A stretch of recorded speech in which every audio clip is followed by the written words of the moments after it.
갈라디아서 2장 16절에서 20절입니다. 갈라디아서 2장 16절에서 20절 신약성경 304면 말씀입니다. 제가 봉독해 드리도록 하겠습니다. 사람이 의롭게 되는 것은 율법의 행위로 말미암음이 아니요 오직 예수 그리스도를 믿음으로 말미암 줄 알므로 우리도 그리스도 예수를 믿나니 이는 우리가 율법의 행위로서가 아니고 그리스도를 믿음으로써 의롭다함을 얻으려 함이라. 율법의 행위로서는 의롭다함을 얻을 육체가 없느니라. 만일 우리가 그리스도 안에서 의롭게 되려 하다가 죄인으로 드러나면 그리스도께서 죄를 짓게 하는 자냐? 결코 그럴 수 없느니라. 만일 내가 헐었던 것을 다시 세우면 내가 나를 범법한 자로 만드는 것이라. 내가 율법으로 말미암아 율법에 대하여 죽었나니 이는 하나님에 대하여 살려 함이라. 내가 그리스도와 함께 십자가에 못 박혔나니 그런즉 이제는 내가 사는 것이 아니요 오직 내 안에 그리스도께서 사시는 것이라. 이제 내가 육체 가운데 사는 것은 나를 사랑하사 나를 위하여 자기 자신을 버리신 하나님의 아들을 믿는 믿음 안에서 사는 것이라. 아멘.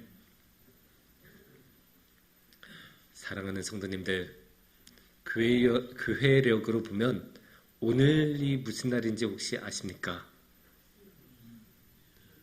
예? 잘 부르시나고요? 예, 맞아요. 오늘은 종교개혁주일입니다. 예, 박수 한번. 예, 종교개혁주일은 어떤 날일까요? 종교개혁을 기념하는 날이죠. 종교개혁은 오늘부터 약 500년 전에 일어났던 일인데 사실 종교개혁은 하루에 딱 일어난 일은 아니죠. 몇십 년간 긴 시간 동안 이루어졌던 역사적인 과정이라고도 볼 수 있는데 이 종교개혁을 그렇다고 그 모든 시간 동안은 기념을 할 수는 없으니까 그래서 마틴 루터가 위텐베르크 교회의 교회 문에 이게 땅땅땅 95개조 반박문을 붙이는 그 날을 기준으로 삼자 해서 해마다 10월 마지막 주일을 종교개혁 주일로 지키고 있습니다. 이렇게 종교개혁 주일로 우리가 지키고 있는데 사실 이 종교개혁이라는 게 우리한테는 그렇게 와닿지 않을 수도 있어요. 왜냐? 너무 먼 나라에서 일어났던 일이고 너무 옛날에 일어났던 일이니까 그게 우리하고는 무슨 상관이 있을까라는 그런 생각을 당연히 하실 수 있습니다. 그래도 우리가 종교개혁이 우리 개신교를 만들어낸 그런 날이기도 하니까 한번 이 종교개혁에 대해서 생각을 해볼 필요가 있습니다. 그런데 이렇게 종교개혁에 대해서 우리가 생각하기 이전에 먼저 생각해야 되는 게 있습니다. 그게 무엇이냐? 종교개혁이 일어나게 된 배경, 그러니까 이 가톨릭 교회에 대해서 먼저 생각해 봐야 될 것입니다. 이 가톨릭 교회를 우리는 그렇게 높이 평가하지 않죠. 그냥 가톨릭 자기네끼리 그런데 우리가 생각하는 것 이상으로 가톨릭은 굉장한 힘을 가지고 있는 교회입니다. 왜냐? 못해도 1500년은 버틴 그런 교회 아닙니까? 아니 이 세상에 그런 제도가 어디 있습니까? 1500년을 버틴 제도. 그 강성했던 로마 제국도 세상에서 가장 넓은 영토를 가졌던 몽골 제국도 1500년은 버텼어요. 몇백 년 버티는 것도 용해요. 조선 왕조가 500년 버틴 것도 굉장히 오래 버틴 거예요. 하지만 이 가톨릭 교회는 얼마? 그 3배나 되는 1500년을 버텨냈어요.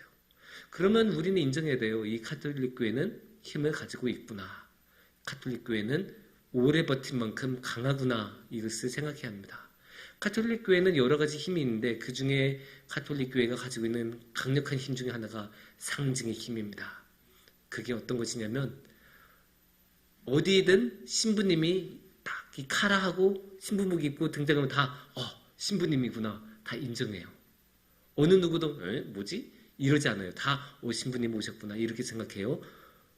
저 같은 목사가 아무리 어디를 정장에 입고 나가도 아무도 그렇게 인정 안 합니다. 그냥 지하철에서 그냥 이렇게 하는 사람일 뿐이에요. 그냥.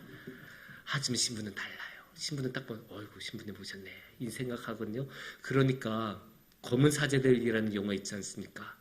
이번에 파묘를 만들었던 감독님이 예전에 만들었던 작품인데 사실 그 감독님 개신교 교회를 다니는 집사님이세요. 근데 그 집사님이 검은 목사들이라고 안 하잖아요. 검은 사제들. 왜냐? 이거 없어요. 우리 목사들은.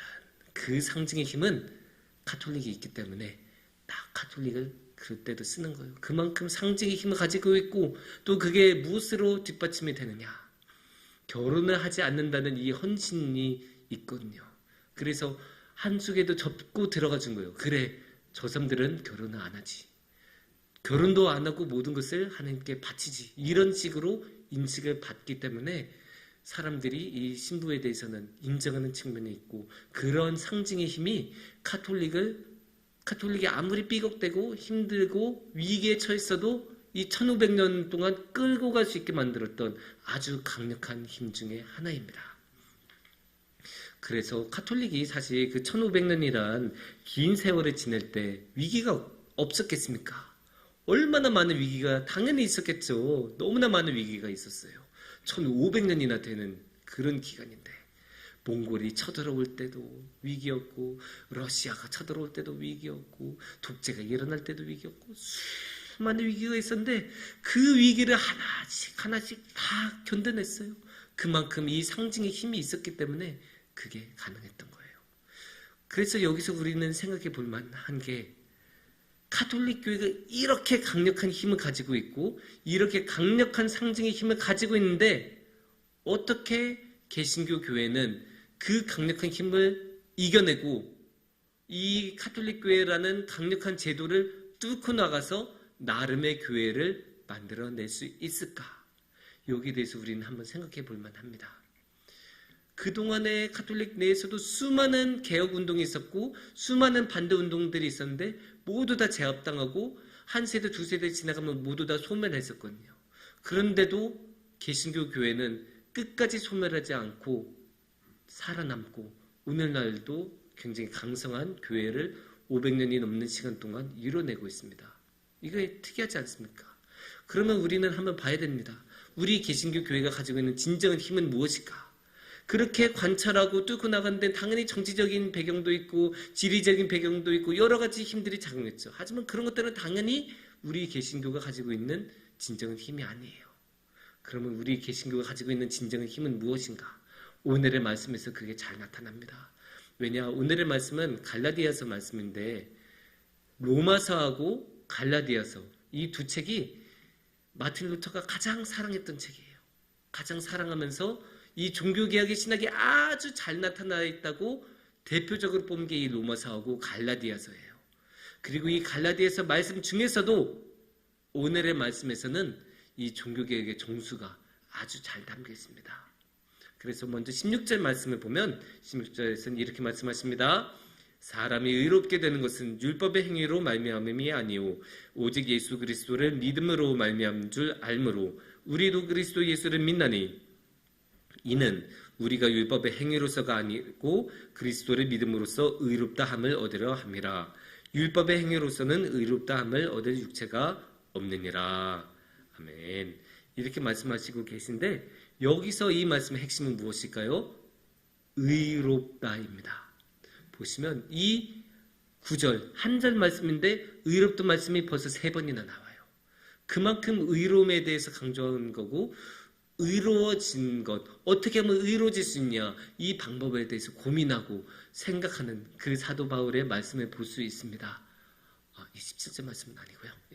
그래서 이렇게 의롭다는 게 너무나 중요한데 이 의로움은 결국 무엇입니까? 의로움은 이제 구원을 얻는 거예요. 그래서 하나님이 어떻게 우리에게 구원을 줄 수 있냐 거기에 대한 말씀인데 여기서 뭐라고 하시냐면 두 가지 방법이 있죠. 두 가지 방법을 보여주신데 하나는 율법이고 하나는 믿음이에요. 그래서 이 두 가지 방법으로 의로워지는 길을 그동안에 찾아 나섰는데 26절 말씀에서는 이 율법은 아니고 이 믿음이 맞다.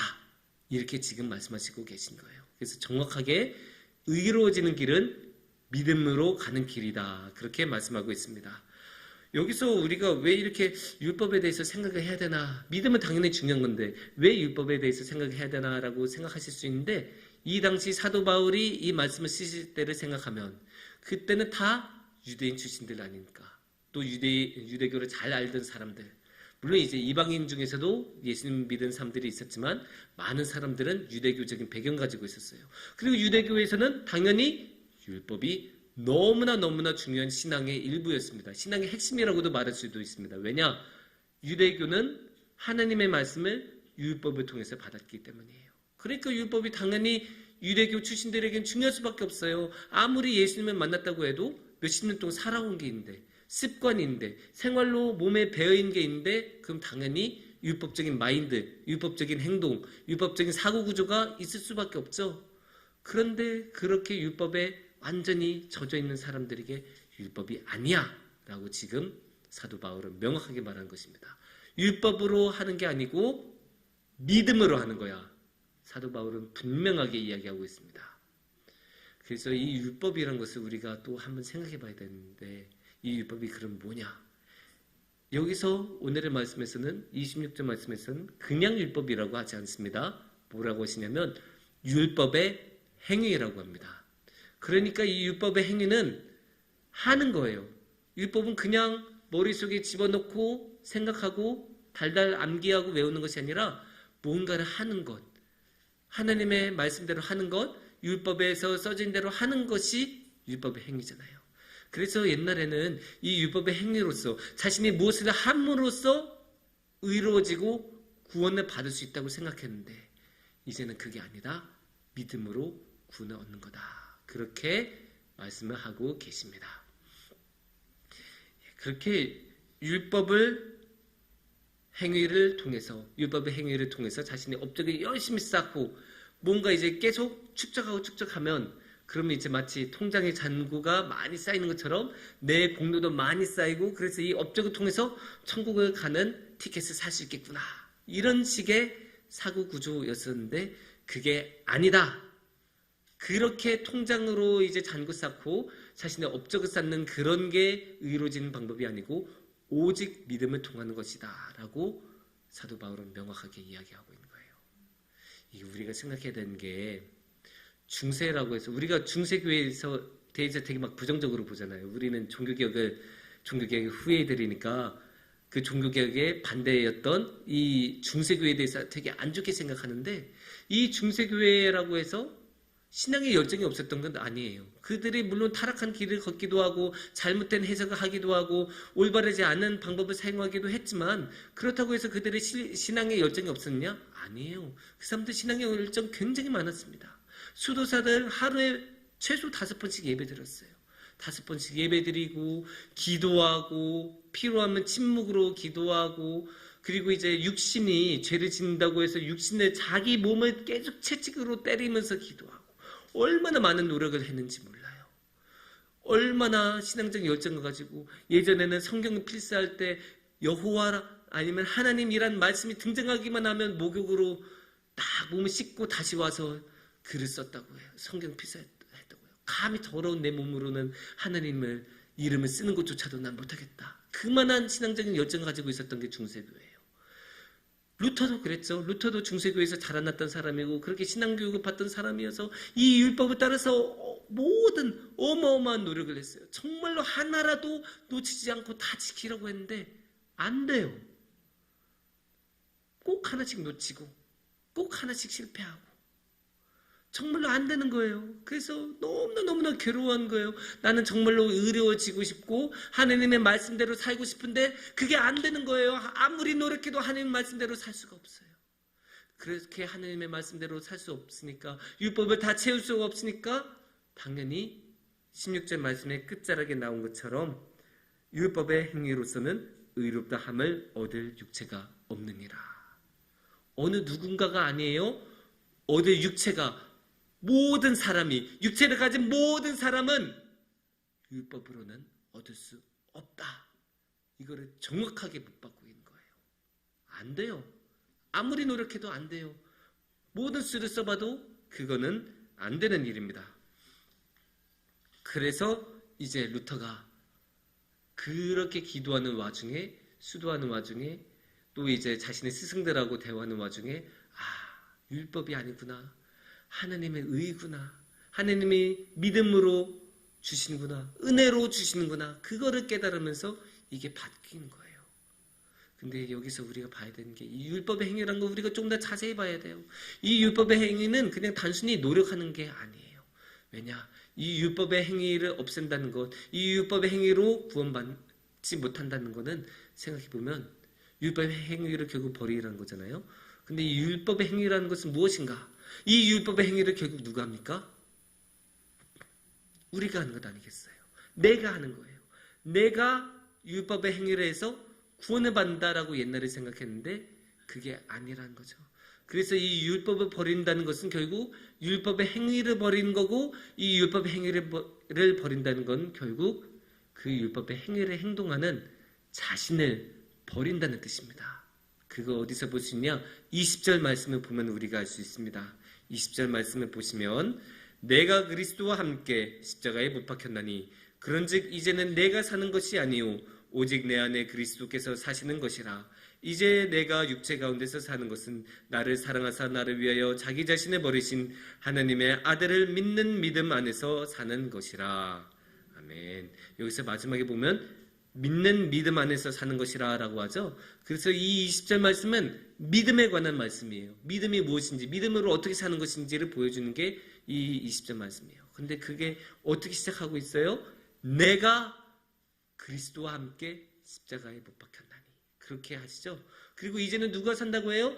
내가 사는 것이 아니요. 누가요? 오직 내 안에 있는 그리스도께서 사시는 것이라 라고 하잖아요. 그러니까 믿음은 내가 사는 게 아니에요. 믿음은 내가 하는 게 아니에요. 믿음은 나를 버리는 거예요. 십자가에 나를 버리고 십자가에 나를 못 박고 더 이상 나로서가 아니라 예수님으로. 나를 버리고 나를 십자가에 못 박으면 나를 버린 자리에 누가 오겠습니까? 그 자리에는 예수님이 오신 것입니다. 그래서 율법의 행위를 버리고 믿음으로 산다는 것은 자신을 버린다는 뜻이고, 자신을 버린 다음에 그 자리를 예수님으로 채운다는 그런 뜻입니다. 이게 오직 예수 그리스도를 믿음으로 가지고 있는 뜻이에요. 그리고 이것이야말로 우리 개신교가 가지고 있는 위대한 힘이에요. 다른 무엇이 아니에요. 우리를 비우고 예수님으로 한다. 이 예수님의 힘이 우리의 힘인 거예요. 다른 어떤 것도 아니에요. 우리가 아무리 발버둥 쳐도 얻을 수 없는 것, 주님의 능력, 주님의 힘. 그게 어떻게 얻습니까? 우리가 우리 자신을 포기하고 버릴 때, 그럴 때 주님께서 그 자리에 우리 안에 오셔서 우리를 채워주시고 우리를 주님의 능력으로 가득 넘치게 채워주십니다. 그래서 우리가 생각해야 되는 게 이 종교개혁이라는 것, 카톨릭이 가지고 있는 그 어마어마한 힘이 아무리 크다고 하더라도 예수님이 가지고 있는 힘보다 강할 수는 없어요. 그러니까 개신교가 자신을 버리고 예수님의 힘을 가지고 나아갔을 때 카톨릭을 뚫어내고 자신의 교회를 관철시킬 수 있어요. 근데 그거는 결국 자신의 힘으로 한 게 아니고 누구의 힘으로요? 예수님의 힘으로 한 것이죠. 만약에 그냥 율법으로 구원받지 않는다 라고만 끝났으면 그건 그냥 신앙적인 생각, 신학적인 사고에 불과해요. 하지만 율법으로 하는 게 아니다. 그래서 내가 하는 게 아니라 예수님께서 하신 거다라고 할 때는 그때야 비로소 우리는 주님의 힘을 얻고 주님께서 하시기 시작하시고, 그래서 주님의 손을 붙잡고 모든 것을 뚫고 나갈 수 있게 되는 것입니다. 사랑하는 성도님들, 이 세상은 참 크고 거대해서 카톨릭이 아니어도 위대하고 강력한 힘들이 너무나 많아요. 그런 힘들에 우리는 짓눌리기도 하고 우리가 길을 펴지 못하기도 하고 우리 자신이 굉장히 왜곡될 때도 많아요. 그럴 때 어떻게 하겠습니까? 그럴 때에도 우리가 살아가고 앞으로 나아가고 바라보기 위해서는 우리는 그럴 때 주님을 바라봐야 합니다. 그럴 때일수록 우리는 우리 자신을 버리고 우리의 능력으로 하는 것이 아니라 예수님의 능력으로 해야 합니다. 예수님은 이 세상의 어떠한 것보다도 강하시기 때문에 우리가 예수님의 손을 붙잡고 나아간다면 어디라도 뚫고 나아갈 수 있습니다. 그것이 1500년 동안 버텨왔던 카톨릭의 힘이라고 하더라도 개신교가 가지고 있는 위대한 힘, 예수님의 힘을 통해서 그 모든 것을 뚫고 주님과 함께 할 수 있는 그 큰 복을 우리 성도님들 모두 함께 누리시기를 축원합니다. 함께 기도하겠습니다.